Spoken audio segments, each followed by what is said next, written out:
Только что в предыдущем видео я сказал о том, что язык сам стремится войти в человека, как тут же получил подтверждение этому. Подписчик с очаровательным ником Саяна Добрый оставил комментарий «Хурагум хундале, хурагуй бале», что означает «учение свет, а не учение тьма». Причастие совершенного вида, которое нам уже хорошо известно, хурагум, образовано от основной формы глагола хура со значением «учиться». Соответственно, хурагум хум можно перевести как «человек, который учился». Дале – это море или океан, бале – это тьма. Остается одно слово «хурагуй».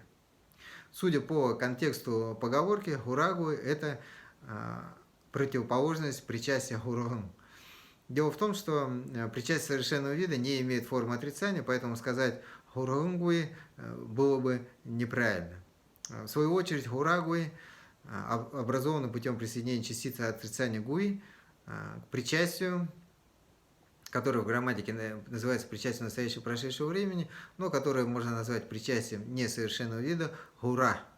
Оно образовано от основы глагола хура со значением учиться путем удлинения последней гласной, и получается хура.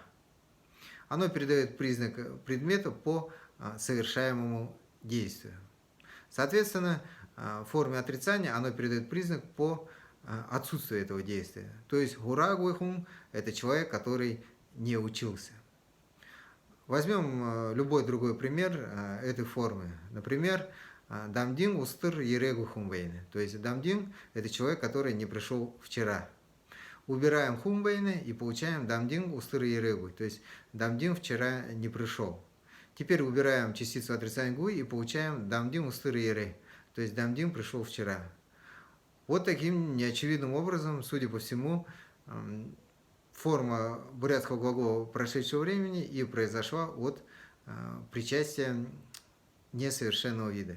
Пишите свои комментарии, надеюсь, они будут также полезны не только мне, но и другим зрителям. Таким утро, поверьте.